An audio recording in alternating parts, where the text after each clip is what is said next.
بسم اللہ الرحمن الرحیم۔ آپ سبھی سننے اور دیکھنے والوں کو میری طرف سے السلام علیکم ورحمۃ اللہ وبرکاتہ۔ دعا ہے کہ اللہ پاک آپ سب کو اپنے حفظ و امان میں رکھے، آپ کی مشکلوں کو آسان فرمائے اور آپ سب کی نیک تمنائیں پوری ہو، آمین۔ ناظرین، کہا جاتا ہے کہ کسی علاقے میں قحط سالی پیدا ہو گئی۔ اس قحط سالی کی لپیٹ میں نہ صرف انسان بلکہ چرند اور پرند سب اسی کا شکار ہو گئے۔ مویشی مالکان بے حد پریشان تھے۔ اس دوران ایک مسجد کے مولوی نے جمعے کے خطبے میں نہایت یقین کے ساتھ یہ بات بتائی کہ اللہ کا نام لے کر یعنی بسم اللہ پڑھ کر دریا کو حکم دیا جائے تو وہ بھی نافرمانی نہیں کرتا۔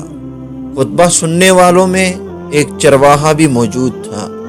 مولوی کی یہ بات اس کے دل میں اتر گئی اور اس بات پر اس کا یقین کامل ہو گیا۔ اس نے واپس آ کر اپنی بکریاں کھولی اور سیدھا دریا پر چلا گیا۔ اونچی آواز سے بسم اللہ الرحمن الرحیم پڑھا اور دریا کو کہا وہ اپنی بکریاں چروانے کے لیے دوسرے پار جانا چاہتا ہے، اور اسے کہا کہ مجھے اپنے اوپر سے گزرنے دے۔ یہ کہہ کر اس نے اپنی بکریوں کو لیا اور دریا پر چلتا ہوا دریا پار کر گیا۔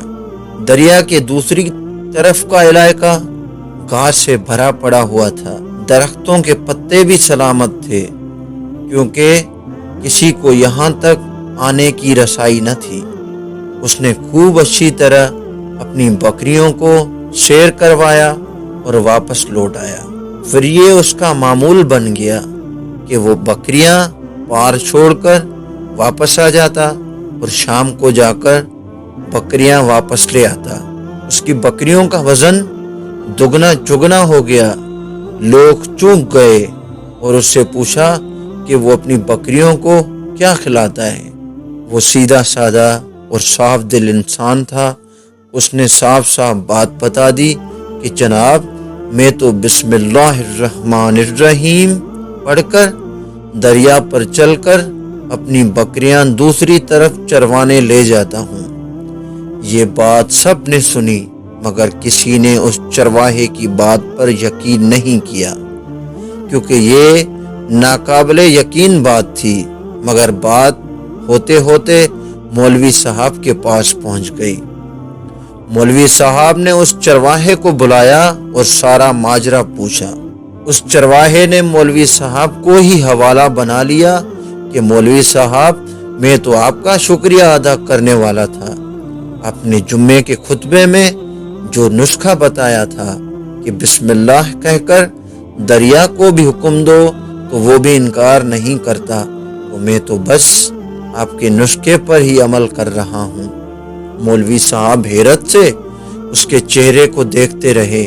مولوی صاحب نے کہا، بھائی صاحب، ایسی باتیں تو ہم ہر جمعے میں کرتے ہیں، فقط ان کا مقصد لوگوں کا ایمان بنانا ہوتا ہے۔ مگر بکریوں والا ڈٹا رہا کہ میں تو بسم اللہ کہہ کر پانی پر چلتا ہوں اور بکریوں سمیت پانی پار چلا جاتا ہوں۔ آخر کار مولوی صاحب نے صبح خود یہ تجربہ کرنے کی ٹھائی، جسے دیکھنے چرواہے سمیت پورا علاقہ بھی آ گیا۔ مجمع زیادہ تھا۔ مولوی صاحب نے ایک دو بار سوچا کہ انکار کر دوں کہ کہیں ڈوب نہ جاؤں، مگر وہ جو مولوی صاحب کو کندھے پر اٹھا کر لائے تھے اب بھی جوش و خروش سے اللہ اکبر کے نعرے لگا رہے تھے اور مولوی صاحب کے حق میں تعریفیں کر رہے تھے۔ آخر کار مولوی صاحب نے اپنے ڈر کو دور کرنے کے لیے ایک رسہ منگوایا۔ پہلے اسے ایک درخت کے ساتھ باندھا، پھر اپنی کمر کے ساتھ باندھا، پھر ڈرتے ڈرتے ڈھیلا ڈھالا بسم اللہ پڑھا اور دریا پر چلنا شروع ہو گیا۔ مگر پہلا پاؤں ہی رکھا تھا کہ پانی میں گر گئے۔ مولوی صاحب ڈبکیاں کھانے لگے اور پانی کے بہاؤ میں بہنا شروع ہو گئے۔ لوگوں نے کھینچ کھینچ کر باہر نکالا۔ مولوی صاحب کی اس حرکت نے چرواہے کو پریشان کر دیا کہ مولوی صاحب کی بسم اللہ کو یہ کیا ہو گیا ہے، کیونکہ اس کا یہ روز معمول تھا۔ اس کے اپنے یقین میں کوئی فرق نہ آیا۔ اس نے بسم اللہ کہہ کر بکریوں کو پانی کی طرف اشارہ کیا اور خود ان کے پیچھے چلتا ہوا پار چھوڑ کر واپس بھی آ گیا۔ لوگ اسے ولی اللہ سمجھ رہے تھے اور اس کے حق میں نعرے لگا رہے تھے، مگر وہ سب سے بے نیاز سیدھا سادہ انسان تھا۔ وہ مولوی صاحب کے پاس پہنچا اور کہا، مولوی صاحب، میں آپ کی بسم اللہ کی تعریف سے کافی پریشان تھا، مگر پانی پر چلتے ہوئے مجھے آپ کی بسم اللہ کی بیماری کا پتہ چل گیا۔ اس چرواہے نے درخت سے بندھی رسی کی طرف اشارہ کیا اور کہا، مولوی صاحب، یہ ہے آپ کی بسم اللہ کی بیماری۔ آپ کی بسم اللہ کی برکت کو یہ رسہ کھا گیا۔ آپ کو اللہ اور بسم اللہ سے زیادہ اس رسے پر بھروسہ تھا، لہٰذا اللہ نے بھی آپ کو رسی کے حوالے کر دیا۔ پھر کہنے لگا، مولوی صاحب، آپ بھی کمال کرتے ہو۔ میں نے آپ کے منہ سے سنا اور یقین کر لیا، اور میرے اللہ نے میرے یقین کی لاج رکھ لی، مگر آپ نے اللہ کا کلام سنا مگر یقین نہیں کیا، لہٰذا آپ کو اللہ نے رسوا کر دیا۔ محترم عزیز دوستو، یہی کچھ حال ہمارا ہے۔ ہماری نمازوں اور دعاؤں کا حال بھی یقین سے خالی ہے۔